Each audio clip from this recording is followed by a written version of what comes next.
Chapter 5. Winn-Dixie couldn't stand to be left alone. We found that out real quick. If me and the preacher went off and left him by himself in the trailer, he pulled all the cushions off the couch and all the toilet paper off the roll, so we started tying him up outside with a rope when we left. That didn't work either. Winn-Dixie howled until Samuel, Mrs. Detweller's dog, started howling too. It was exactly the kind of noise that people in an all-adult trailer park did not like to hear. "He just doesn't want to be left alone," I told the preacher. "That's all. Let's take him with us." I could understand the way Winn-Dixie felt. Getting left behind probably made his heart feel empty. After a while, the preacher gave in, and everywhere we went, we took Winn-Dixie, even to church. The Open Arms Baptist Church of Naomi isn't a regular-looking church. The building used to be a Pick-It Quick store. When you walk in the front door, the first thing you see is the Pick-It Quick motto. It's written on the floor in little tiny red tiles that make great big letters that say, "Pick, pick, pick, quick, quick, quick." The preacher tried painting over those tiles, but the letters won't stay covered up, so the preacher has just given up and let them be. The other thing about the Open Arms is that it's different from other churches, is there isn't any pews. People bring their own fold-up chairs and lawn chairs, and so sometimes it looks more like the congregation is watching a parade or sitting at a barbecue instead of being in church. It's kind of a strange church, and I thought Winn-Dixie would fit right in. But the first time we brought Winn-Dixie to the Open Arms, the preacher tied him outside the front door. "Why did we bring him all the way here just to tie him up?" I asked the preacher. "Because dogs don't belong in church, Opal," the preacher said. "That's why." He tied Winn-Dixie up to a tree and said how there's lots of shade for him and that it ought to work out real good. Well, it didn't.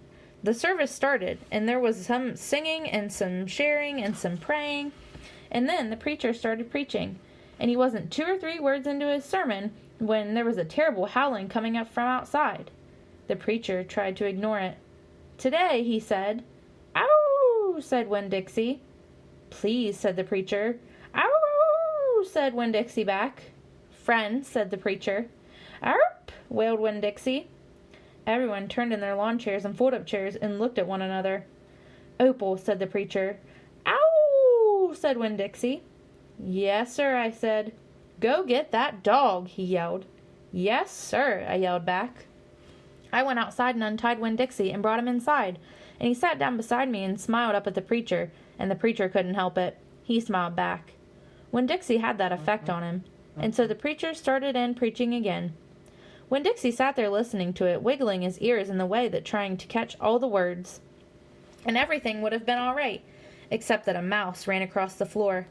The Open Arms had mice. They were there from when it was a Pick-It Quick, and there were lots of good things to eat in the building, and when the Pick-It Quick became the Open Arms Baptist Church of Naomi, the mice stayed around to eat all the leftover crumbs from the potluck suppers. The preacher kept on saying he was going to have to do something about them, but he never did. Because the truth is, he couldn't stand the thought of hurting anything, even a mouse. Well, Winn-Dixie saw that mouse, and he was up and after him. One minute everything was quiet and serious, and the preacher was going on and on and on. And the next minute, Winn-Dixie looked like a furry bullet shooting across the building, chasing that mouse. He was barking, and his feet were skidding all over the polished Pick-It Quick floor, and people were clapping and hollering and pointing. They really went wild when Winn-Dixie actually caught the mouse. "I have never in my life seen a dog catch a mouse," said Mrs. Nordley. She was sitting next to me. "He's a special dog," I told her. "I imagine so," she said back. Winn-Dixie stood up there in front of the whole church, wagging his tail and holding the mouse real carefully in his mouth, holding on to him tight but not squishing him. "I believe that mutt has got some retriever in him," said somebody behind me. "That's a hunting dog." Winn-Dixie took the mouse over to the preacher and dropped it at his feet. And when the mouse tried to get away, Winn-Dixie put his paw right on the mouse's tail. Then he smiled up at the preacher. He showed him all his teeth. The preacher looked down at the mouse.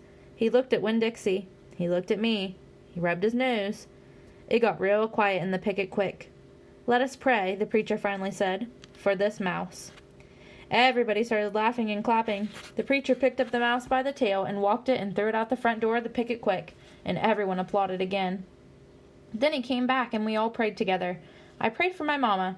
I told God how much she would have enjoyed hearing the story of Winn-Dixie catching that mouse. It would have made her laugh. I asked God if maybe I could be the one to tell her the story someday. And then I talked to God about how I was lonely in Naomi because I didn't know that many kids. Only the ones from church.